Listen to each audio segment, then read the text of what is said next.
네, 패스트트랙 법안 처리를 놓고 대치 중인 여야가 물밑 접촉을 이어가고 있습니다. 공수처의 결사 반대를 외치던 자유한국당이 기소권이 없는 반부패 수사청이라면 고려해 볼 수 있다, 이런 입장을 밝히면서 여야의 논의에 작은 진전을 보였습니다. 이해찬 더불어민주당 대표가 어제 국민들께 송구하다며 이른바 조국 사태 이후에 처음으로 유감의 뜻을 표명했습니다. 자유한국당은 오늘 1차 영입인재를 발표했는데 논란이 됐던 박찬주 전 육군대장은 오늘 명단에서 빠졌습니다. 정치와호장용, 강희용 한양대 특임교수, 박정하 전 청와대 대변인 두 분과 함께 시작해 보겠습니다. 안녕하십니까? 안녕하십니까? 네, 안녕하세요. 어서 오십시오. 자, 먼저 패스트트랙 얘기부터 시작해 보겠습니다. 검찰 개혁 법안을 놓고 꽉 막혔던 여야 협상에 약간 숨통이 트였다라고 할 수 있을까요? 어제 열린 여야 실무회담에서 자유한국당이 반부패 수사청이라면 고려해 볼 수 있다는 입장을 밝혔는데 이 이야기를 오늘 오신환 바른미래당 원내대표가 소개를 했습니다. 먼저 그 내용 들어보겠습니다. 그동안 공수처 반대를 외쳤던 자유한국당이 부패 사건을 전담하는 반부패 수사청이라면 고려해 볼 수 있겠다는 대안을 내놓은 것입니다. 민주당이 공수처에 굳이 현재 검찰과 같은 기소권과 수사권을 부여하겠다는 주장을 접고 공수처를 수사권만 갖는 반부패 전담 수사기관으로 만들자는 데 동의만 하면 공수처 문제는 여야 3당 간 의견 조정을 통해 합의 처리가 가능해지는 것입니다. 네, 이게 이제 자유한국당의 안을 바른미래당 오신환 원내대표가 얘기를 해주는 그런 형식이 돼버렸는데, 그래도 일단 진전이라면 진전일 수 있을 것 같습니다. 이게 원래는 이제 실무회담에서 나온 얘기인데, 권은희 의원이 원래 권은희 안이 있었지 않습니까? 여기에서 기소권 없는 공수처라는 안을 제안하면서 이거를 한국당의 권성동 의원이 여기에 하답을 했다, 이렇게 볼 수 있을 것 같은데 어떤 의미가 있다라고 보시는지, 진짜로 이게 진전이라고 보면 되는 겁니까? 일단 사실관계부터 다시 잡을 필요가 있는데요. 그래요? 이 반부패 수사청 이야기를 내 아이디어야라고 얘기한 게 권성동 의원이고요. 그 시기가 지난주였습니다. 아, 지난주에 이 얘기 지난주에 먼저 실무 나왔군요. 협상할 때 처음 이제 나올 때 그게 결렬되고 나서 나오면서 권성동 의원이 네네. 반부패 수사청, 즉 기소권 없는 수사처 정도의 이거라면 뭐 생각해 볼 수 있는 거 아니야? 라고 했는데 오늘 오신환 원내대표가 마치 이제 본인의 아이디어처럼 이렇게 얘기를 하십니다. 그런데 즉 이거는 뭐냐면 실제로 자유한국당이나 바른미래당이 기소권을 뺀 공수처, 기소권을 뺀 반부패 수사청을 일정 정도 합의한 거 아니냐, 이런 느낌이 들고요. 그 근저에는 사실상 이 공수처의 핵심이 네. 검찰이 갖고 있는 막강한 권한 중에 가장 핵심되는 권한이 바로 기소독점인데 이 기소독점은 그대로 둔 채로 사실상 수사만 하는, 그걸 뭐 검찰이라고 할 수도 있고 제2의 경찰이라고도 할 수 있는, 그러니까 수사만 하는 반부패 수사청을 만들자라는 식으로 접근을 하겠다는 겁니다. 그래서 이것이 마치 합의안 내지는 중재안의 매개가 될 수 있을 것 같지만 실제로는 공수처에서 핵심을 외면한, 핵심을 뺀 이런 부분으로 때문에 상당히 접근하기 어려운 부분이 될 것이다, 이렇게 보여지고요. 기소독점이 핵심인데 그 핵심이 빠진 그렇죠. 아니기 때문에 쉽지 그래서 않다. 예, 지금 이제 자유한국당이나 바른미래당이 지금 거의 주문처럼 외우고 있는 게 뭐냐면 이 수사권과 기소권을 다 가진 데가 없다, 검찰 말고. 이렇게 다른 나라에 사례가 없다고 얘기하지만 실제로 미국이나 영국, 뉴질랜드에서는 네. 존재하고 있거든요. 미국의 중대비리조사청이라든가 영국의 특별심사청, 이거는 이미 수사권과 기소권을 다 갖고 있음으로써 네. 기소독점을 막고 있는 상황이거든요. 그래서 사실상 검찰과 우리나라의 지금 패스트트랙에 올라와 있는 공수처 안을 보더라도 검찰과 경찰이 검경수사권으로 나눠진다고 하면 이 기소권과 수사권 다 갖고 있는 공수처가 검찰, 즉 검찰은 물론 경찰까지도 견제 균형의 원리가 작동하는 원리로 설계가 되어 있기 때문에 이거를 굳이 마다하고 있는 이유는 결국 검찰의 이해를 대변하고자 하는 것이다, 이렇게 보여집니다. 지금 자막에도 나옵니다만 민주당은 기소권 없는 공수처는 불가하다. 지금 강 교수님 말씀하신 거랑 똑같은 얘기이신데요. 저희 교수님 뭐 핵심이라고 표현하시면서 나왔던 게 이제 검찰의 기소독점 얘기하셨는데 사실은 그 속내를 들어가서 그러면 공수처라는 것과 우리가 지금 얘기하고 있는 공수처라는 것과 검찰개혁이라는 것과에 대해서 시청자나 국민들이 많이 혼동이 있어요. 근데 공수처가 필요하다고 얘기하는 민주당의 주장은 뭐냐면 네. 책임을 지울 수 없는 검사나 사법부나 아니면 고위공직자들에 대해서 수사를 하고 기소를 해서 네.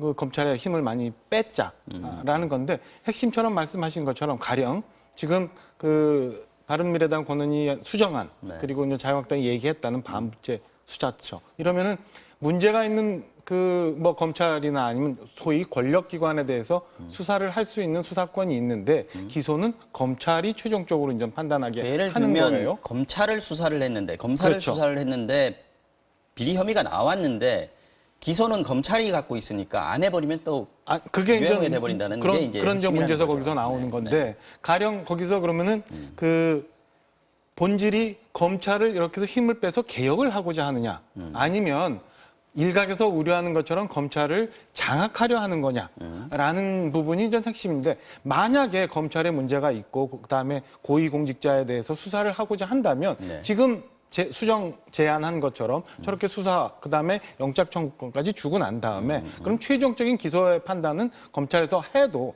사실은 문제가 있는 건에 대해서는 다 걸러질 수 있는 거거든요. 그러니까 검찰을 꼭 검찰의 기소권을 분리해서 그다음에 회수해 와서 검찰의 힘을 빼고자 하는 검찰 개혁 아닌지 아니면 정말 문제가 있는 고위공직자들 그다음에 그 법의 법망에서 벗어나 있는 검찰이나 뭐 사법부 판사 등 이런 직업군에 대해서 문제가 있는 부분을 걷어내서 국민들로부터 판단을 받고자 하는 건지라고 생각한다면 지금 얘기하고 있는 저 안을 민주당이 꼭 못 받을 수는 없다라는 측면의 생각도 들어요. 그러니까 본 목적이 검찰의 힘을 완전히 빼서 검찰을 기소독점이라는 헌법에 위반되는 네. 그 문제를 정리해야만 검찰이나 아니면 고위공직자의 부패를 없앨 수 있느냐 아니면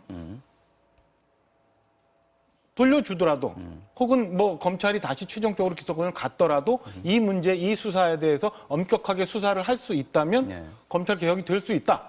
이런 근본적인 문제에 대해서 판단이 정리가 안 되는 거죠. 쉽지 않겠는데요. 지금 하나만 잠깐만요. 지금 권은희 안에서 원래 그 기소권과 관련해서는 기소심의위원회라는 걸 두자라고 얘기를 했지 않습니까? 그러니까 그거보다 훨씬 검찰에는 수반인 거죠. 맡겨둘 수 없고 네, 네. 기소심의위원회를 만들어야 된다는 건데 지금 권은희 안, 그러니까 바른미래당 얘기를 들어보면 그거는 포기하고 검찰에다 기소권을 그대로 두는 걸로 지금 얘기를 하는 그런데 거죠. 그게 이제 잘못되어 있는 게 그리고 네. 기소독점이 왜 핵심이냐면 최근 5년간의 판사와 검사가 실제로 수사는 받았지만 기소가 된 비율을 보면 네. 수사를 11,000건을 받았어요. 근데 그중에 기소된 건이 14건입니다. 즉 0.13%에 불과하고요. 일반인들은 40%에 해당이 됩니다. 기소가 된 기소 비율이. 그러니까 약 400배 차이가 나는 거예요. 그러니까 실제로 판검사의 불기소율이 99%입니다. 그러니까 수사 받지만 실제 기소되지 않는, 즉 법정까지 안 간다는 얘기예요. 네. 이 과정이 그간의 검찰 개혁의 핵심으로 떠오른 이유가 수많은 스폰서 검사라든가 비리 검사, 비리 재판부가 있었지만 제대로 처벌받지 않았다는 것에 대한 국민적 분노가 응집되어 있는 거거든요. 이거를 이제 와서 그거를 그대로 두고 검찰이 제 식구 봐주기 하고 이런 것을 그대로 두는 기소독점주의를 하겠다라고 하는 것은 지금 이 공수처 설치에 대한 국민적인 여론이 계속 높아지고 있는 것을 피해 보려고 하는 수단에 불과하다 이렇게 보여지고요.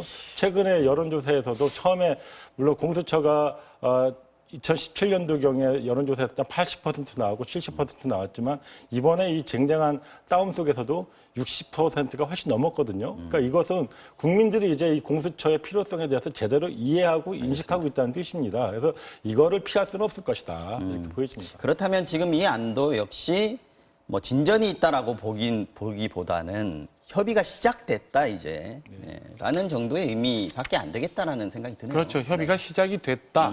거기다 더하면은 그냥 논의를 위한 논의일 수 있다라는 얘기가 될 수 있습니다. 안들을 내놓고 있는 뭐 중이죠. 자유한국당 입장에서는 그 검찰 개혁이나 공수처법에 대해서 논의를 해야 되니까 논의엔 나와 있습니다만은 사실은 아직은 그게 이제 권성동 의원의 개인 의견인지 그렇죠. 아니면 아직까지 이게 당론인지 당내에서 합의된 건 정리된 아니니까요. 부분이 아니기 때문에 한번 봐야 되고 지금까지 자유한국당 입장은 전 공수처에 대해서는 이게 옥이기 때문에 네, 그리고 권력에 계속 그 의한 입장입니다. 그 검찰 장악이기 때문에 이건 할 수 없다라는 입장을 갖고 있기 때문에 이건 좀 더 봐야 될 것 아마 같고요. 한국당 입장에서는 이거 뭐 안이 하나하나 나올 때마다 여기에 대한 의견을 내지는 않을 것 같아요. 그리고 5일 다시 뭐 실무 협상이 있다니까요. 그때 상황을 한번 봐야 그동안 전 당내 의견을 수렴해서 나오지 않을까 싶습니다. 그런데 이게 지금 문제가 뭐냐면 바른미래당 발로 나왔단 말이죠. 그것도 그 권은희가 발의를 했지만 권은희 안에다가 그 사실 후퇴시킨 안을 내놓았기 때문에 이전에도 이제 오신환 원내대표 입장에서는 그 검경수사권 조정이 되면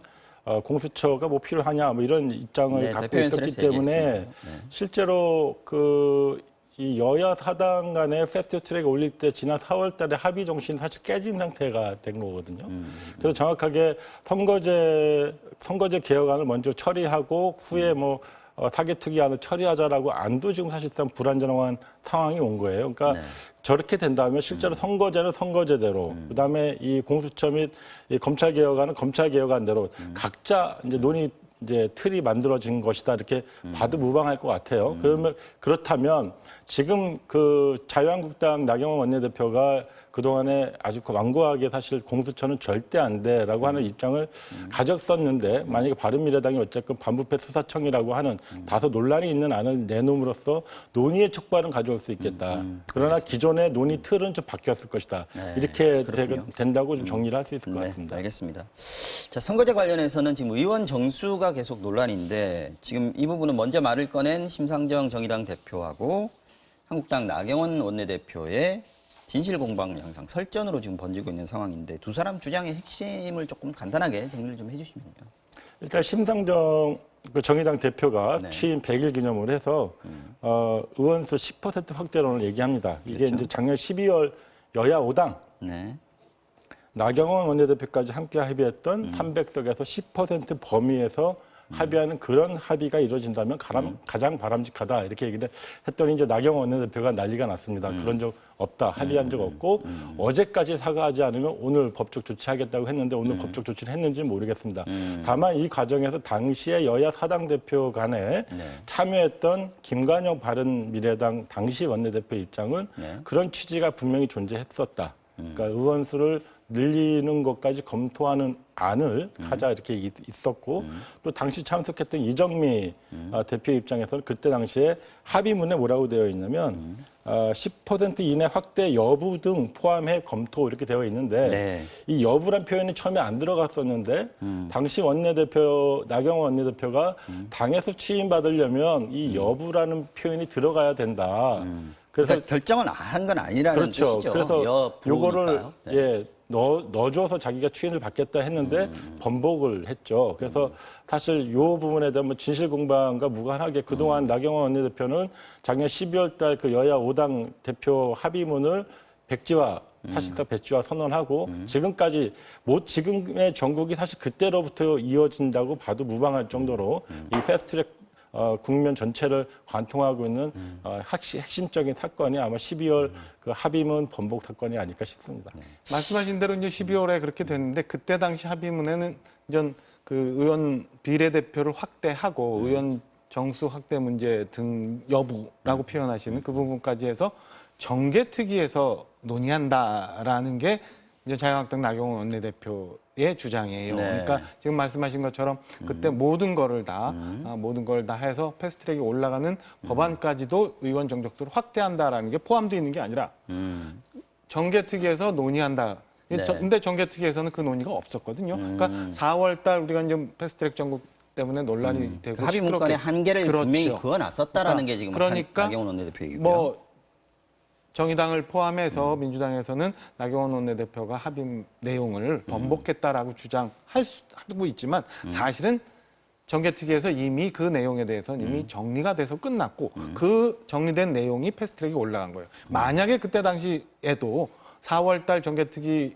안이 만들어지고 패스트트랙에 올라갈 때 의원 정족수를 확대하는 건이 얘기가 됐다면 그게 쟁점 사항으로 부각이 됐을 거고 지금까지 이렇게 조용히 잠복해 있다가 어느 날 갑자기 숨은 그림처럼 이렇게 드러나지는 않았을 거다라는 게 일반적인 시각입니다. 이거는 좀 달리 봐야 되는 게 좀 쟁점은 뭐 정의당 심상정 대표가 의석수 10% 얘기해서 그것이 마치 쟁점일 수도 있지만 실제로 그 작년 12월 달 여야 5당 대표 간의 합의문의 진실성 이 서로 부인하고 있는 상황인데 네, 그렇죠. 네, 지금 그렇게 간 겁니다, 이제. 핵심은 그때 김관영 대표가 얘기하는 것이 원내대표 간에 큰 틀에서 합의를 해놓고 나머지 세세한 부분은 정개특위에서 합의를 하자 이렇게 얘기를 했다는 취지였고요. 당시 언론을 들여다보더라도 모든 언론들이 정말 놀라운 합의를 했다라고 하면서 다 박수를 쳤습니다. 그래서 이런 것이 불과 며칠 만에 뒤집어진 상황에 대해서는 우리가 알아야 될 것 같고요. 그리고 단지 뭐 그 의석수 늘린다는 문제는 사실 뭐 여러 가지 국민적인 정서상에 부합하지 않는 부분이 있기 때문에 이 부분은 좀 다소 어려움이 있지 않을까 싶습니다. 그 부분은 뭐 정치권의 합의도 중요하겠습니다만은 여론을 어떻게 뚫느냐도 뭐 더 중요한 문제가 아닐까 싶은 생각이 좀 드네요. 그 부분을 해결해야 될 것 같습니다.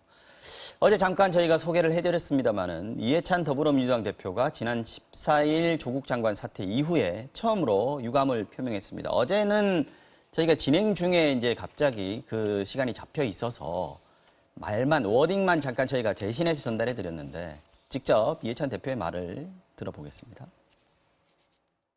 이번 검찰개혁 상황과 관련해서 당 소속 의원님들 그리고 국민 여러분께서 주신 고견을 하나하나 새겨 들었습니다. 민주당이 검찰개혁이라는 대의에 집중하다 보니 국민, 특히 청년들이 느꼈을 불공정에 대한 상대적 박탈감, 좌절감은 깊이 있게 헤아리지 못했습니다. 이 점 여당 대표로서 무거운 책임감을 느낍니다. 이 자리를 빌려 국민 여러분에게 매우 송구스럽다는 말씀을 드리겠습니다.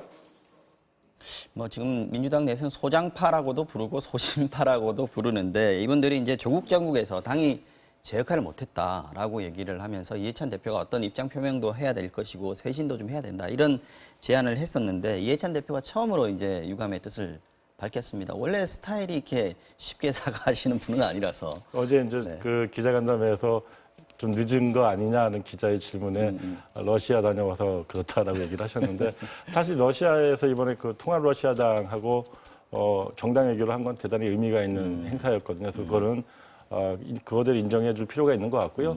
다만 어제 이해찬 대표님 성격에 또 나오기 쉽지 않은 그 무거운 책임감, 매우 송구하다라는 상당히 무게 있는 그 사실상 사과에 준하는 그런 표현을 썼다는 점은 집권 여당으로서 공당으로서 이 조국 문제에 대한 조국 전국에 대한 어떤 입장을 이제 최종적으로 정리한다는 의미가 있었다 이렇게 보여지고요. 또 한 가지는 이제 대통령께서도 조국 전국에서 드러난 민심의 핵심은 결국 공정이다라고 이제 말씀을 하셨고 이 부분에 대한 각 그 분야별로 교육이라든가 다른 분야에 있어서의 어떤 그 공정에 대한 어떤 내재화된 어떤 불공정을 개혁하는 이런 이제 수순에 좀 들어가 있지 않습니까? 그래서 이런 과정에서 당이 이제 그런 부분에 대해 공감을 하고 같이 진행하는 것이다 이렇게 보여집니다. 그리고 이렇게 국민적 갈등이 큰 사안에 대해서 사실상 더 나쁜 것은 당의 입장을 내지 않는 것보다 더 나쁜 것은 당청 간의 갈등입니다. 그래서 당청 간의 갈등 없이 안정적으로 서로 상황을 공유하면서 국민의 민심을 헤아리기 위한 그다음에 최종적으로 국론 분열을 완화 내지는 해결하기 위한 노력들을 기울여 나가는 것 이것이 보다 좀 책임 있는 자세였고 그런 점에서 본다면 이번에 그 문재인 대통령과 문재인 대통령의 청와대와 더불어민주당의 태도는 그다지 나쁘지 않았다. 그래서 오히려 지금 그것이 이제 지지율로도 드러나고 있거든요. 그러니까 지지율에 쉽게 이제 반등되는 부분이라든가 또 최초에 득표했던 대통령의 지지율이 그대로 유지되어 왔었다는 점 이런 것들은 상당히 좀 눈여겨볼 필요가 있다 이렇게 보여집니다. 알겠습니다. 일단 어제 상황을 좀 한번 봐야 되는데 이해찬 대표의 기자간담회가 사실은 다음 주로 예정돼 있었어요. 맞습니다. 다음 주로 예정돼 있었고 이전에 이제 불출마를 선언했던 초선 의원 몇 분하고 이제 그 진솔한 대화가 있었고 이철희 의원 표창원에 가서 만났습니다. 그렇죠. 그리고 어제 저녁에 이제 대통령께서 이제 상을 당하셔서 연기가 됐습니다만은 민주당 의원총회가 예정돼 있었고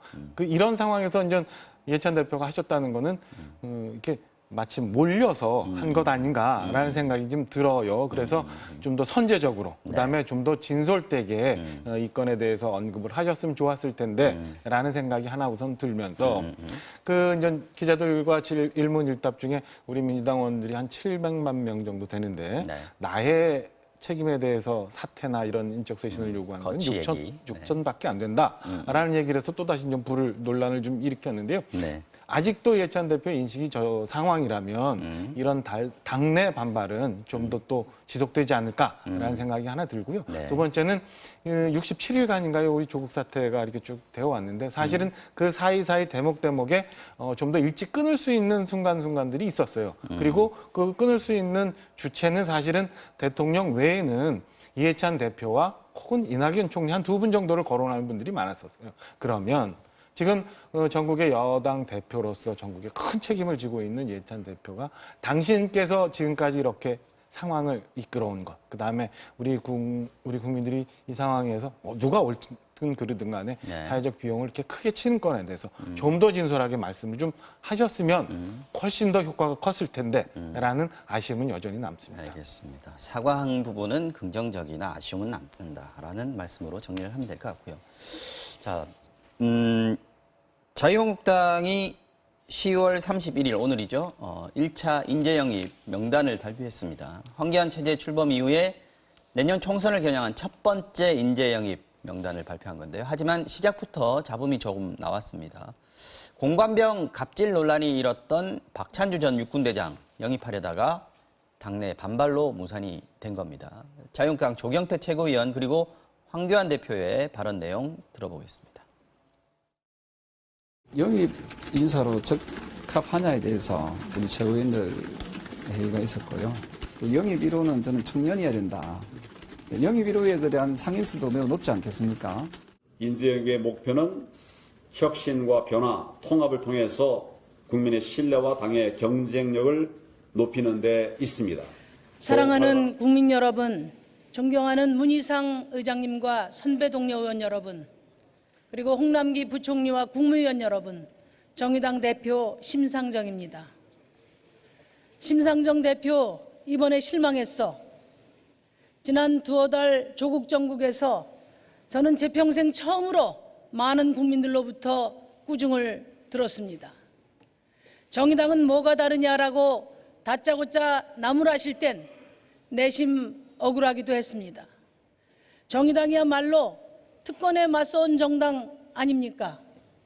당장의 정치적 유불리에 따라 이합집산하지 않고 힘들지만 외길을 걸어왔던 정당이라는 것을 알고 계시지 않느냐고 반문하고 싶었습니다.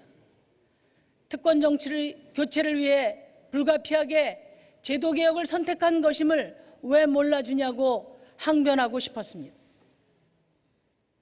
국민들께서는 하지만 그것은 제 짧은 생각이었습니다. 국민들께서는 정의당의 고군분투를 외면하고 계신 게 아니었습니다.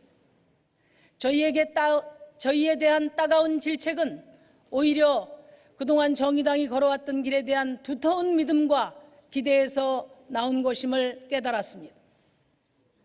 국민들의 비판은 아무리 절실한 개혁이라도 정의당이 일관되게 지켜온 원칙과 가치에 앞설 수 없음을 일깨우는 죽비소리였습니다. 국민 여러분들의 애정어린 비판과 격려를 겸허히 받들겠습니다. 정의당은 걸어온 길을 다시 돌아보고 나아갈 길을 철저히 점검하겠습니다. 더 꿋꿋이 정의당의 가치를 지켜 평등과 정의의 세상을 열겠습니다. 사랑하는 국민 여러분, 존경하는 선배 동료 의원 여러분, 국민들은 공정과 정의로 나가기 위한 과감한 사회 대개혁을 요구하고 있습니다. 문제는 정치입니다. 국민은 피장파장 정치, 내로남불 정치에 신물나 있습니다. 보수도 진보도 특권 엘리트 구조를 만든 책임에서 자유로울 수 없습니다. 더 이상 진영의 울타리 안에서 서로를 봐주던 특권의 시대는 끝났습니다. 청년에게 미래를 빼앗고 성실하게 살아온 부모님들에게 자괴감을 안겨준 이 공고한 기득권 카르텔, 특권 대물림 사회 누가 만들었나? 국민들은 오로지 그 책임을 묻고 있습니다. 30년 넘게 지속되어 온 양당 중심의 대결 정치는 이제 막다른 골목에 와 있습니다. 극단적인 양극화 정치, 폭력과 막말이 난무하는 지금의 정치에 국민이 있습니까? 민생이 있습니까? 아니면 미래가 있습니까? 솔직히 우리 국회의원들의 자존감이 살아 있습니까? 정치에 분노하고 절망하는 국민들을 생각하면 저는 이 처참한 낡은 정치를 온몸으로 끌어안고 역사 속으로 뛰어내리고 싶습니다. 그 어떤 결과도 만들어내지 못하는 이 불모의 양당 정치를 이젠 끝내야 합니다. 존경하는 국민 여러분, 현행 선거제도에서 거대 양당은 국민의 사랑을 받기 위해 무엇을 해야 할지는 중요하게 생각하지 않습니다. 상대 당을 더 무능한 당으로 만들면 선거에서 이기기 때문입니다. 현행 승자 독식 선거제도를 바꿔야 하는 이유가 바로 여기에 있습니다.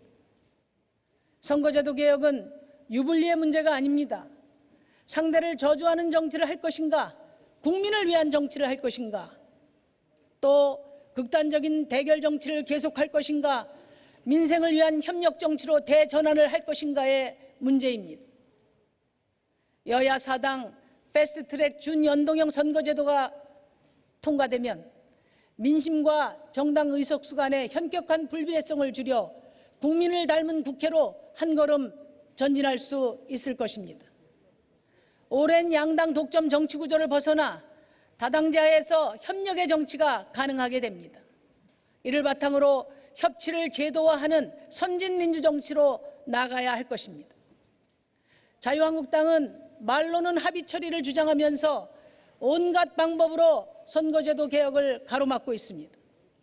작년 5당 원내대표 합의를 통해 비례성, 대표성을 강화하는 연동형 비례대표제 도입을 검토하겠다고 국민 앞에 약속해놓고 정반대 청개구리 법안을 내놓았습니다.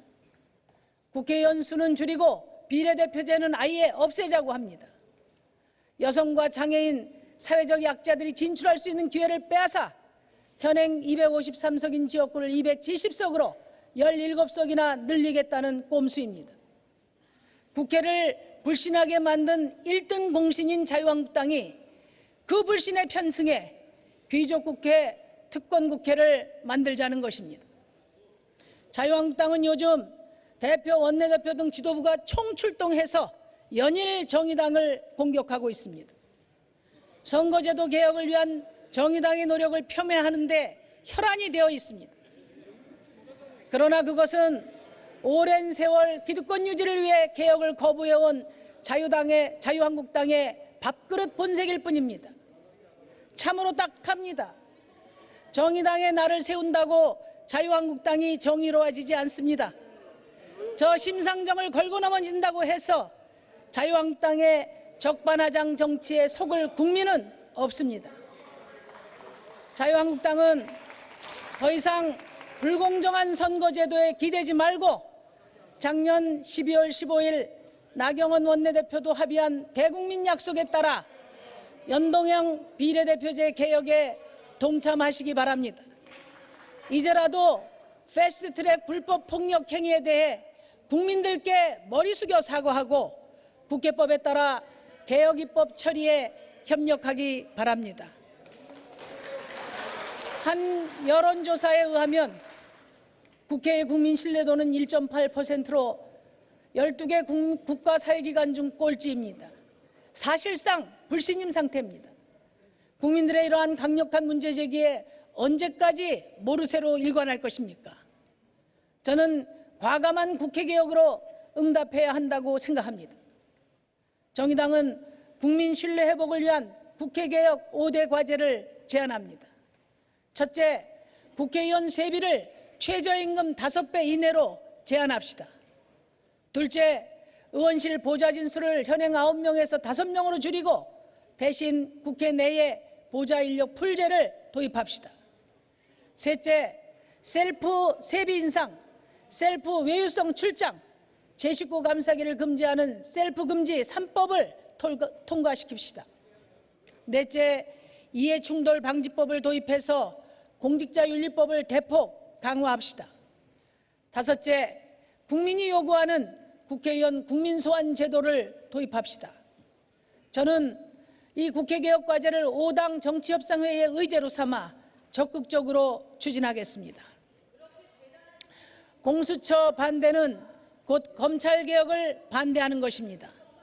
소수 정치검찰들이 정치 권력과 결탁해 민주주의를 농단하고 국민 주권위에 군림하는 형태는 용납되어서는 안 됩니다. 공수처 설치와 검경수사권 조정은 미룰 수 없는 과제입니다. 자유한국당은 공수처가 권력에 보입을 하는 얼토당토하는 주장을 펴고 있습니다. 20년 전부터 검찰개혁 방안으로 제기되어 온 공수처가 정말 정권 보입을 하면 아마 이명박 박근혜 정권이 만들어도 벌써 만들었을 것입니다. 공수처를 핑계 삼아 검찰개혁을 무산시키려는 시도는 결코 성공할 수 없습니다. 그 시대로 돌아가지 않습니다. 저와 정의당은 공수처가 완벽한 제도라거나 절대선이라고는 생각하지 않습니다. 패스트트랙에 올라간 공수처 법안의 수정과 보완도 필요합니다. 그러나 검찰이 돈과 권력 앞에 눈 감고 은폐해온 고위공직자 부패 범죄를 제대로 단죄하기 위해서 검찰과 사법부의 만연한 제19 감사기를 근절하기 위해서 공수처는 필수 불가결한 개혁입니다. 공수처 법안은 노회찬 전 의원이 20대 국회에서 처음으로 발의한 법안입니다. 정의당은 고 노회찬 의원의 유지를 받들어 이번에 반드시 처리할 수 있도록 최선을 다하겠습니다. 네, 지금까지 심상정 정의당 대표의 비교섭 단체 대표 연설 들어보셨습니다. 아직 10분 정도밖에 저희가 듣지 않았습니다만 앞부분에서 굉장히 많은 얘기들이 나왔습니다. 지금 제가 잠깐 정리를 좀 해볼게요. 불평등 타파, 특권 정치 교체 얘기했고요. 이걸 위해서 선거제도를 계획해야 된다. 준연동형 비례대표제, 지금 패스트트랙에 올라 있는 거 빨리 처리해야 하고 여기에 자유한국당이 빨리 동참하라라는 촉구를 했고요. 그리고 5대 국회 개혁 제안을 했습니다. 이게 5가지 얘기를 했는데 첫 번째가 세비를 최저임금의 5배 이내로 제한하자라는 거 하나 있었고요. 그리고 의원실 보좌진을 지금 9명인데 5명으로 줄이자. 대신에 이거 돌려 쓰자라는 얘기죠. 인력 풀제를 도입하자라는 얘기인 것 같고요.